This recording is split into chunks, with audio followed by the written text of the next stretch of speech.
কোনো মায়ের পুত নাই। যে ব্যক্তি কাফ হা ইয়া আইন সাদ এই ওহী জিবরাইল নিয়ে আসার পরে আমার নবী নিজের থেকে বলেছেন আমি এটা আগের থেকেই জানি, এই কথা অস্বীকার করবে এমন কোন মায়ের পুত নাই। যারা নবীর ইলমে গায়েবকে অস্বীকার করো, আমরা তোমাদের সামনে দলিল হিসেবে তুলে ধরলাম।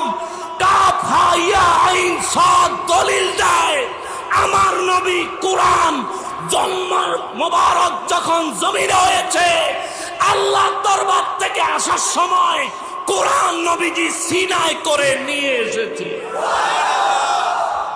এখন বলবা যে নকশবন্দি তো আপনি এটাও অ্যাডভান্স নিজের থেকে বললেন না। সূরা আল আরাফের 158 নম্বর আয়াত খোল। ফকিন্নির ফোলা, তোরে হাদিস কইলে তুই কস জয়ীফ, হাদিস কইলে তুই কস দুর্বল। যখনই তোর বিরুদ্ধে যায় জাল হাদিস, আর যখন তোর পক্ষে যায় তখন আল হাদিস। এর লিগা কোরআন শরীফের আয়াত দিমু, কোরআন থেকে দলিল দিমু, হিম্মত থাকলে পাল্টায়া দেখা।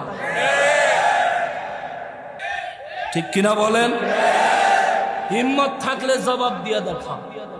জিবরাইল নবীরে না জানাইলে নবী জানতো না, আল্লাহ জিবরাইল যে না জানাইলে জিবরাইল জানতো না। হেবে খুব জিবরাইল দিকা হুজুর পড়তেন যদি কাফ, নবী কয় আমি তো আগে ওই জানি।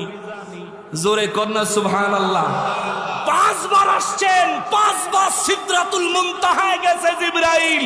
5 খবরে নবী বলছেন আলিম তু, আমি জানি, আমি জানি, আমি জানি। এই জন্যই তো বলি নবী ইলমে গায়েবের খবরদাতা। আল্লাহ নবীদের মর্যাদার নাম রাখছে নবিয়ুন। এই মর্যাদার নামের অর্থ হচ্ছে অদৃশ্যের সংবাদদাতা। সূরা বাকারার প্রথম পৃষ্ঠায় আল্লাহ কয় সর্বপ্রথম ঈমানদার তারা আল্লাযীনা ইউমিনুনা বিল, জোরে বলেন আল্লাযীনা ইউমিনুনা বিল বিল বিল বিল। আল্লাহ পাকের গায়েবের উপর যে ব্যক্তি বিশ্বাস করবে সে হলো ঈমানদার। প্রথম শর্ত আল্লাহর কোন গায়েব? যে সব গায়েবের খবর আমার নবী দিয়েছে। জিবরাইল রে নবীর শিক্ষক বানাইতে তোমার আপত্তি নাই। আল্লাহ রাব্বুল ইজ্জাত খোদ নিজে নবীর শিক্ষক সূরা আর রহমানে দাবি করেছেন, সে জায়গায় তোমার আপত্তি। তো তুমি হইলা ওই ব্যক্তি রাসূলের শানে গেলেই তোমার কলিজা আগুন লেগে যায়। আরে তুই তো যুলখুয়াইসারার গোষ্ঠী। ওমর রাদিয়াল্লাহুকে নবী নির্দেশ দিছে এদেরকে যেখানে পাবা, যে অবস্থায় পাবা গর্দান উড়িয়ে দিবা।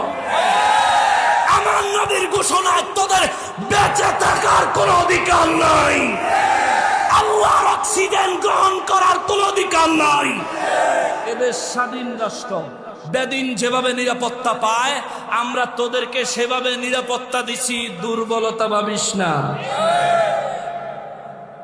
নিরাপত্তা দিছি, দুর্বলতা ভাবিস না।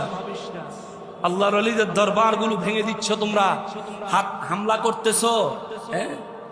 আল্লাহ কি কয় শোনেন। আল্লাহ এই আয়াতে